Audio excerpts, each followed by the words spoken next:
আমি দাঁড়িয়ে আছি 250 বছরের পুরনো সেই জমিদারের নাচঘরে, যেটিকে আমরা বাইজি বাড়ি বলি। এই জমিদার বাড়িটি শাহজালাল জমিদার বাড়ির নাচঘর নামে পরিচিত। প্রায় 250 বছর পুরনো এই ভবনটি একসময় নাচ গান ও রাজাধিরাজাদের পদচারণায় মুখর ছিল।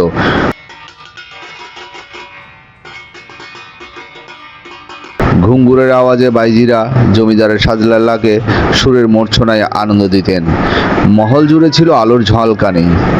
ভবনটির নির্মাণ ব্রিটিশ শাসন আমলের আগে, প্রায় 300 বছরের পূর্বে পর্তুগিজ শাসন আমলের ধারাবাহিকতায় শুরু হয়। শাহজালালের দাদা ও বাবা ছিলেন এই এলাকার জমিদার। তাদের সূত্রেই জমিদার শাহজালাল চন্দনপুরা, চকবাজার, আন্দরকিল্লা, নিউ মার্কেট, বাকলিয়া এবং আশেপাশে আরও কিছু এলাকায় জমিদারি লাভ করেন। শাহজালালের দাদার আমলে বর্তমানে স্থানে এই জমিদার বাড়িটি নির্মিত হয়। পাকিস্তান সরকার আমলে হিন্দু জমিদারদের স্থাবর সম্পত্তি ও বাসভবন অধিগ্রহণ করা হয়। সেই সময় শাহজালালের সূত্রে পাওয়া এই জমিদার বাড়িটি সরকারি সম্পত্তি হয়ে যায়। বর্তমানে চট্টগ্রাম বিভাগীয় অগ্নি নির্বাপক কার্যালয় হিসেবে ব্যবহৃত হতে থাকে। তবে সময়ের সঙ্গে ভবনটি অভিভাবকহীন হয়ে পড়ে এবং 25 বছর আগে বাংলাদেশ সরকার ভবনটিকে পরিত্যক্ত ঘোষণা করে। এসেছি এবং আপনাদেরকে দেখার একটা সুযোগ করে দিয়েছি। যদিও বা খুব ভয়ঙ্কর পরিবেশ, খুবই সাবধানে এখানে চলাফেরা করতে হয়। খুবই ভয়ঙ্কর এবং ভুতুড়ে পরিবেশ। এখনও পর্যন্ত সাপ খোকরে এক বিশাল রঙ্গযজ্ঞ হয়। অতএব আপনারা খুবই সাবধানে এখানে আসবেন এবং দেখতে পাবেন এই বাইজি বাড়ি।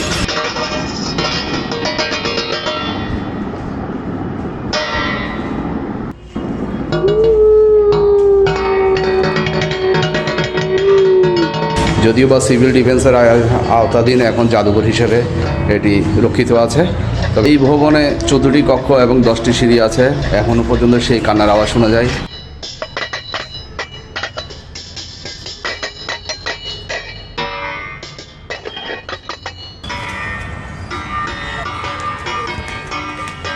চট্টগ্রামে জমিদারি প্রথা পুরনো, এখনও মানুষের মাঝে সেই জমিদারি ভাব রয়ে গেছে।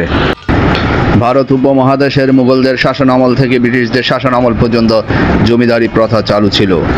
তবে ব্রিটিশদের শাসন আমলের পূর্বে জমিদারি প্রথাকে জায়গিরদারি প্রথা বলা হতো। ব্রিটিশদের শাসন আমলে ভারত উপমহাদেশে জমিদারি প্রথা চালু হয় অন্যরকম আধুনিকভাবে, কারণ ব্রিটিশরা এই জমিদারি প্রথা দিয়ে ভারত উপমহাদেশকে আরও সহজভাবে শাসন করার জন্য একটি হাতিয়ার হিসেবে ব্যবহার করেন। তৎকালীন গভর্নর জেনারেল লর্ড কর্নওয়ালিস চিরস্থায়ী বন্দোবস্ত নামে 1973 সালে জায়গিরদারি প্রথা বিলুপ্ত করে জমিদারি প্রথা চালু করে। তখনকার ব্রিটিশদের কাছ থেকে যারা জমিদারি ক্রয় করে প্রজাদের উপর তাদের শাসন কার্য চালানোর জন্য একটি নির্দিষ্ট স্থানে প্রাসাদ তৈরি করে বিচার কার্য পরিচালনা করতেন এবং বসবাস করতেন। এই বাইজি বাড়িটি চট্টগ্রামের চন্দনপুরায় অবস্থিত এবং এই জমিদার বাড়ির আন্ডারে থাকতো একটি বাইজি বাড়ি, যে বাইজি বাড়িতে সুন্দরী কন্যাদের এনে নাচানো হতো এবং নর্তকীদের নাচিয়ে ওরা আমোদ ফুর্তি করত। চট্টগ্রামের ইতিহাস ও সংস্কৃতি জানতে পাশে থাকুন।